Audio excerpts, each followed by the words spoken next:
Hello everyone, Dave here again from Creative Guitar Lounge. Today's video is all about effects, and I just wanted to do a little overview of effects and give you some ideas for kind of best practice and have a look at what I kind of use now and why.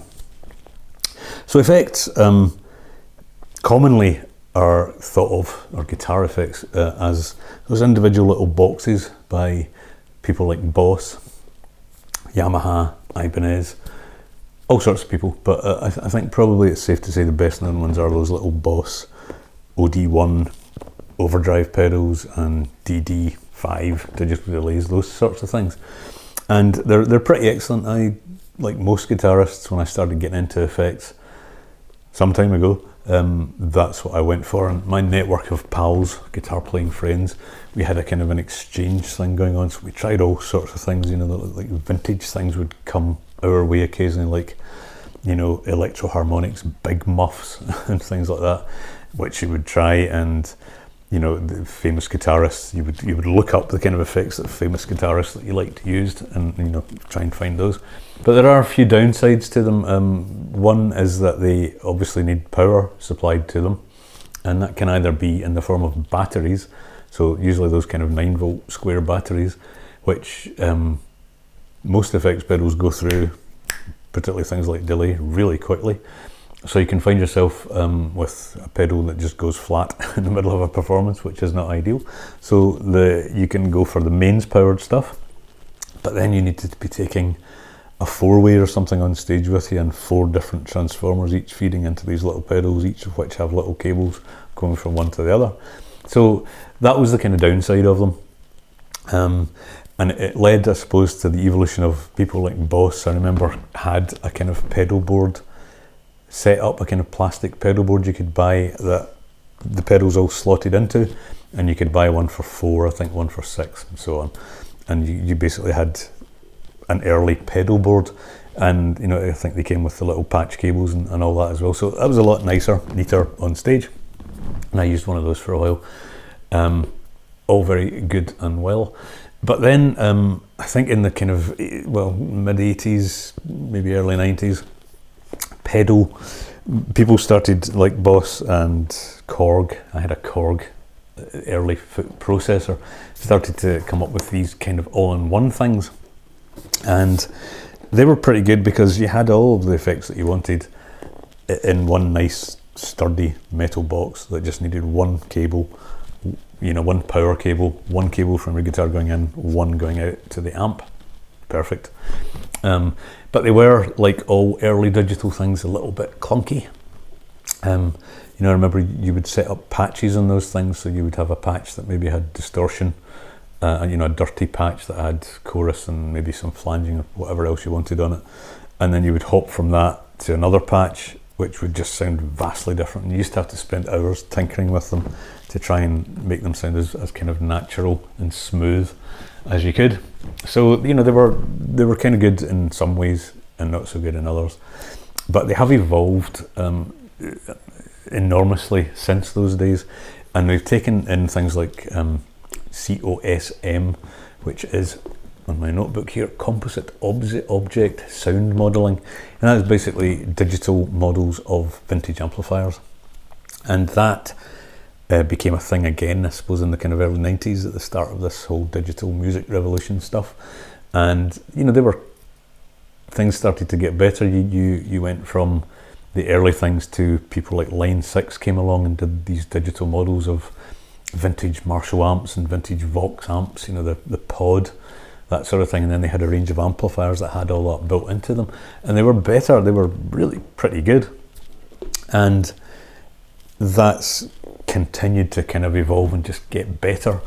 So there's all sorts of stuff now that you can get, which you know, you can have that all built into amplifiers, even phone apps. There's all sorts of stuff. What I've done is, over the years, gone from that selection of pedals, which I actually only got rid of just a couple of years ago when I started doing a lot of computer recording, and I wasn't playing live very much anymore. So I sold all those off, even the pod, which I'd really quite liked for recording, and got myself this, which is what I now use, and this is a Boss GT100. and it's a kind of mixture of all things. It's I mean, this is a few years old now. I got this second hand actually a couple of years ago, and I think these might be 10 years old, but they're still for sale. You get slightly more advanced ones. There are similar things made by various manufacturers like Korg and Zoom. This is what I've got. After I did a lot of research, this is what I went for. And this is absolutely perfect for me because it does everything I need it to do. It's got a whole load of really good sounding amplifier models. So I've used a Marshall valve amp for many years. It's got a number of the kind of old, the classic 59s and so on that cost an arm and a leg now. It's got digital models of all of those in there, which is great for recording. It also has all of the effects that Boss, I think, has ever made as those little individual pedals. So they're all in here, digital models of all of those. And I can use this for recording, as an effects processor, as an amp modeler and a speaker modeler, all of that stuff. And I can also use it live just as a simple, I can bypass all of that stuff and just use the effects and have them set up like one of those old patch bays, like individual pedals. It's got a volume pedal and a wah-wah pedal, and that can be set to do all sorts of different things. It can bring effects more into, it's got a looper, it's just basically got everything in it. And it's also, I can take just a USB cable out of this into my Logic Pro recording workstation on my MacBook and just record it from that. That means I can reamp it. That means I can take a copy of the dry signal of the guitar as well as the one that I've set up in case I change my mind and want a different sound. I can just change the settings and feed it back through this. I can even use the software that comes with this to control all of the parameters and all the patches and do all of the setup stuff on my laptop with this interface. And I can also go online from this to Boss's tone library, where I can actually find patches that have been created by other people, sometimes really well-known guitarists like Steve Lukather, and get all of their patches and bring them into my own GT100 and store them in a separate section of that so that they're available for my use anytime I want them. So it's kind of great. You could take this to a gig and not even without an amp and just put this straight into a PA system, use all those models. But there's another thing that you can do with this, which brings me to a key point that you should be aware of with all effects, whether it's pedals, one of these, whatever it is. There are two different places that effects are commonly used, and you can actually divide effects into two different main types. There are dynamics processing effects, which are things like your distortion and compression, and filter things like wah-wah and volume controls, that ideally the guitar goes straight into and goes straight into the amplifier, if we're talking about using amplifiers at the moment. The other effects are known as modulation, and that is your delays, choruses, flangers, phasers, that kind of stuff, which actually is an effect that's added to the signal afterwards. And in most amplifiers, you have, in all amplifiers, you have a preamp and a power amp before the speaker. And the preamp is what gives the amplifier its characteristic sound, especially with valve amps. So that's the first thing that your signal goes into. And if you're going to use distortion and compression, wah-wah, that sort of thing, this guitar should go into them first and then into the preamp. Okay, in an ideal world, you want your other effects like delay and so on to go between the preamp and the power amp, which is what gives the amp its volume. It takes the preamp signal, the sound of the preamp signal, and just amplifies it to the speaker so that you get your amp's volume basically. And your modulation effects want to go in there. Most amplifiers have an effects loop these days, or if you're looking to buy an amplifier, it's a really good idea to make sure that it does have an effects loop in there so that you can inject, if you like, those kind of effects in there where they're much better suited.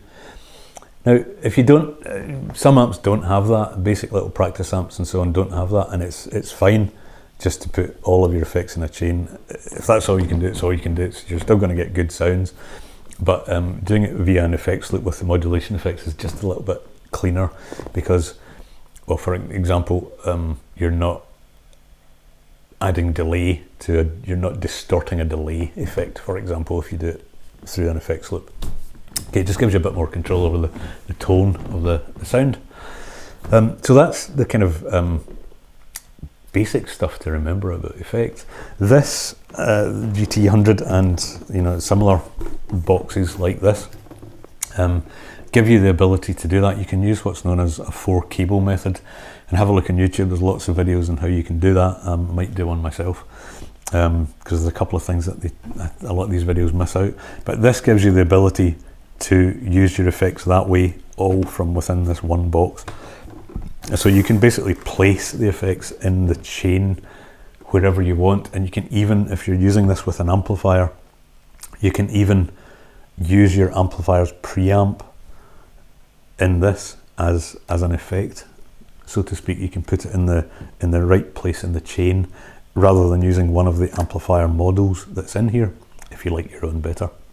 So I hope you found that useful. It's really just a wide overview of effects. I think we all start on effects, and I know I did, by just plugging your guitar into as many of them as you've got and plug it straight into an amplifier, which is fine. You get some amazing sounds like that. There's some reasons, artistic reason, you might want to do that anyway.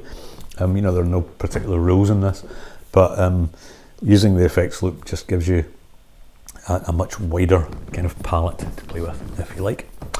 So like I say, hope that's been useful and you've enjoyed it. If so, please do leave me some comments, and if you haven't subscribed already, hit the subscribe underneath here and the little notifications bell, and you'll get notified anytime I publish a new video. So I hope to see you again. Bye for now. It's been Dave. Cheers.